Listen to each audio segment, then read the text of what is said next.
Allahu Akbar, Allahu Akbar. Allahu Akbar, Allahu Akbar.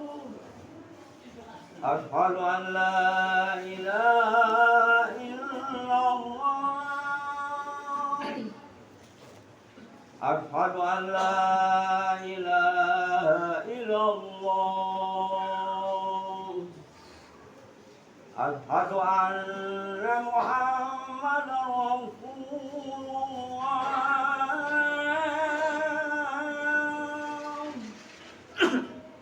Asyhadu anna Muhammadar Rasulullah.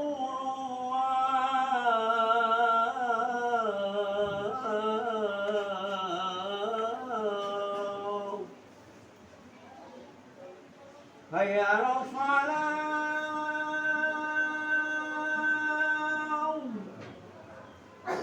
Hayya 'alas shalah.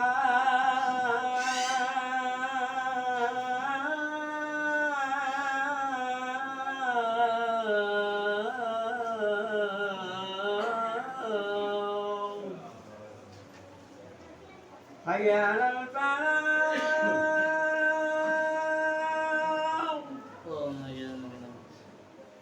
Hayya 'alal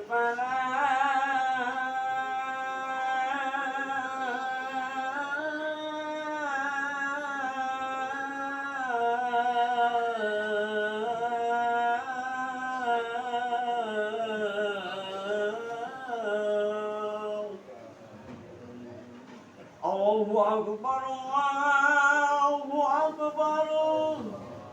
La ilaha illallah.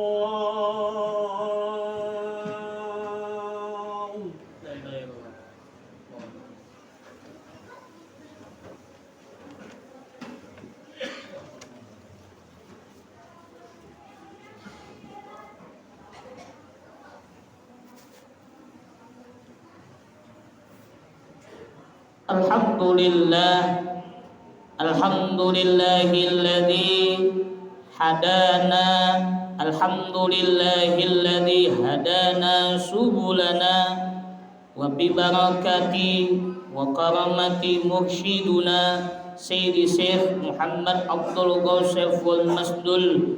Ashhadu an la ilaha illallah wahdahu la syarika lah, lahu mulku wa lahul hamdu yuhyi wa yumiit wa huwa ala kulli syai'in qadir. Wa ashhadu anna Muhammadan abduhu wa rasuluhu la nabiyya ba'dah. Allahumma salli wa sallim wa barik ala sayyidina Muhammadin wa ala alihi wa ashabihi ajma'in, amma ba'du. Ittaqullah haqqa tuqatih wa la tamutunna illa wa antum muslimun. Faqala Allah ta'ala wa lam yazal qailan alima. Bismillahirrahmanirrahim. Yauma wulida wa yauma yamutu wa yauma yub'atsu hayya. Sadaqallahul aliyyul azim wa sadaqa rasul habibul karim wa nahnu ala dhalika minasy syahidin wa syakirin walhamdulillahi rabbil alamin. Ilahi anta maqsudi wa ridhaka matlubi, a'tini mahabbataka wa ma'rifatak wa a'tini ma'aka abada. Hadirin sidang Jumat yang berbahagia, marilah kita bersama-sama menghadapkan syukur kita kepada Allah Subhanahu wa Ta'ala, yang dimana hari ini, detik ini dan menit ini Allah memampukan kita, membisahkan kita untuk bersama-sama menunaikan sholat Jumat dengan berjamaah.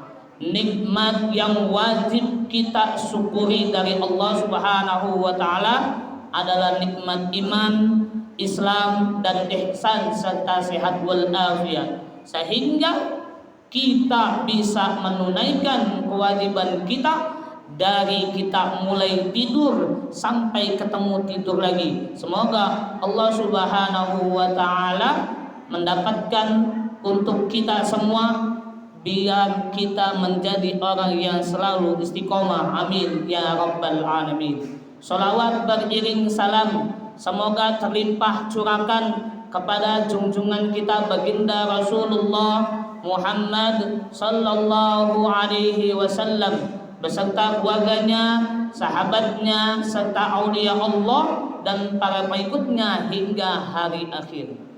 Hadirin sidang Jumat yang berbahagia, sebelum materi khatib Jumat ini saya sampaikan, saya mengajak para hadirin sekalian, wabil khusus kepada diri pribadi, kita bersama-sama meningkatkan iman dan takwa kita kepada Allah Subhanahu wa taala, sehingga ketika iman dan takwa sudah bertambah, kita berhak mendapatkan predikat husnul khatimah dan husnul bidayah dari Allah Subhanahu wa taala.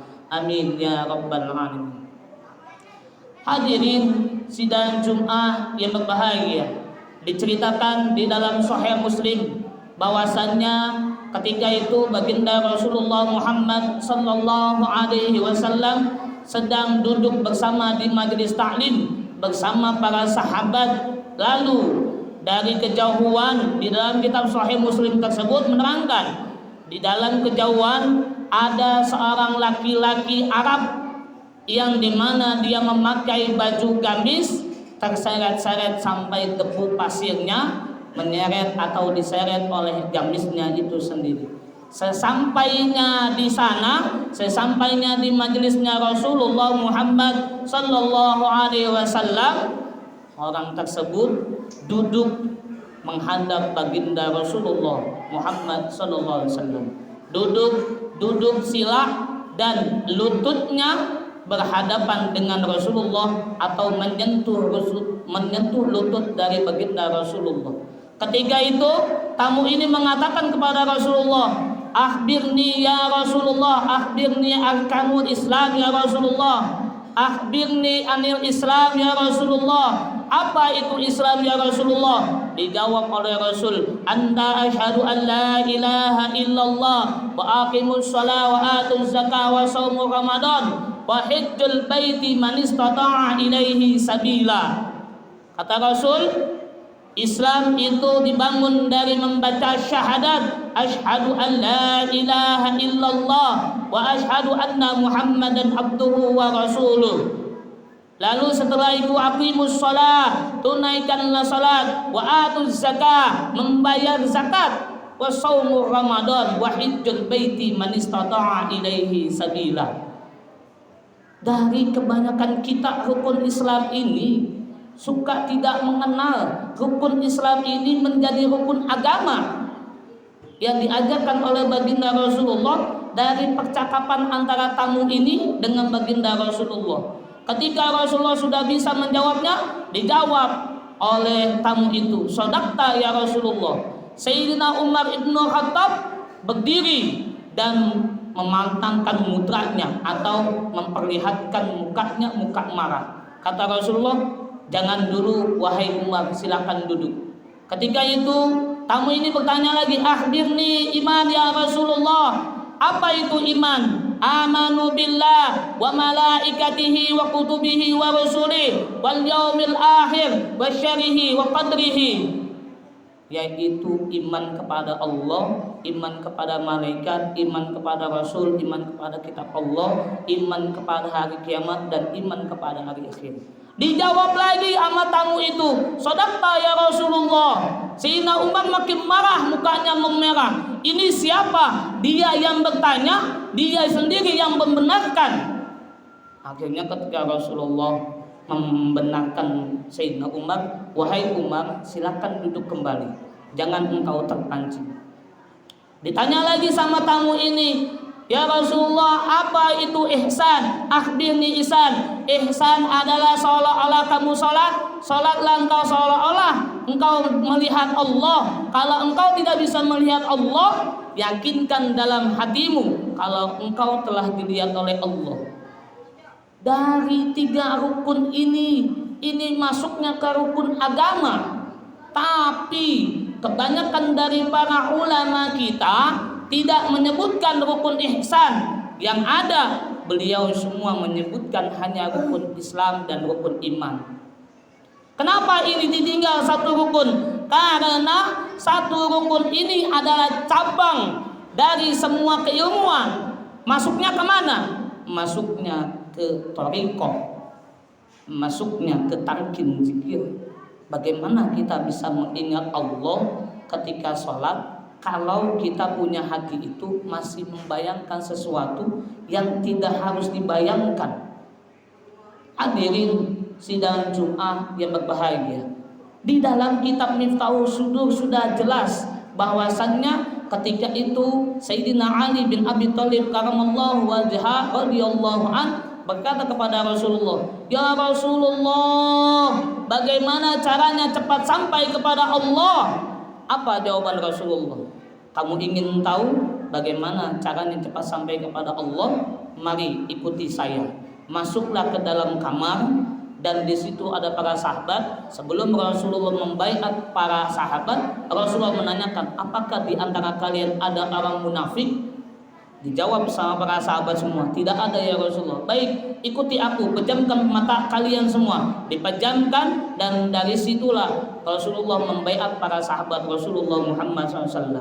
Lalu bagaimana dengan kita, yang dimana setiap semuanya itu kehidupan kita, baik dari tidur maupun kembali lagi dengan tidurnya, tidak perlu bimbingan seorang syekh mursyid? Oh, itu salah. Kita selama hidup perlu bimbingan dari seorang syekh mursyid. Kenapa? Karena syekh mursyid itu adalah seorang ulama warathatul anbiya, seorang ulama pewaris para nabi. Yang disebut ulama pewaris para nabi itu bukan ulama yang suka tidur, bukan seorang ulama yang bermain di dunia politik. Bahkan detik hari ini pun guru kami mengajarkan kepada kami dahulu yang kemarin 2 bulan yang lalu, mengajarkan untuk membaca tahlil. Tahlil untuk apa? Untuk para pendiri partai. Akhirnya detik hari ini semua mereka yang punya pendirian atau yang punya kendaraan untuk berpolitik dibuat bingung oleh Allah Subhanahu wa taala. Kita bagaimana caranya mensiasati itu semua? Kita ikut kepada orang yang sudah ikut. Siapa dia? Syekh mursyid. Kalau kita sudah ikut kepada orang yang sudah ikut, pasti dijamin oleh Allah sampai kepada baginda Rasulullah Muhammad sallallahu alaihi wasallam.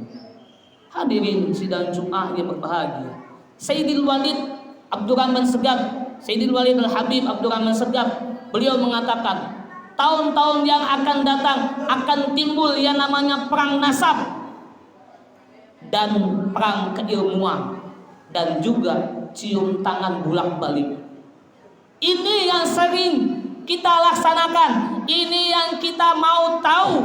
Kenapa? Karena nasab atau silsilah, kalau silsilah keilmuan tidak sampai kepada baginda Rasul, kalau amal tidak sampai silsilahnya ke baginda Rasul, maka amal itu la tuqbalu mardudatun. Amal itu tertolak. Yang disebut amal tertolak itu bukan tidak mencontoh dari baginda Rasul. Pertanyaannya, apakah kita sejaman dengan baginda Rasul? Tidak. Apa kita sejaman dengan sahabat? Tidak. Apa kita sejaman dengan para tabi'in? Tidak. Disinilah pentingnya ilmu. Karena saudara-saudara kita yang ada di sana senang sekali menyalahkan kita yang sudah demen dengan amaliyah kita. Sedikit-sedikit haram, sedikit-sedikit bid'ah. Dari mana ajaran itu? Dari mana sebutan itu? Kalau bukan dari orang yang tidak bertanggung jawab atas keilmuannya.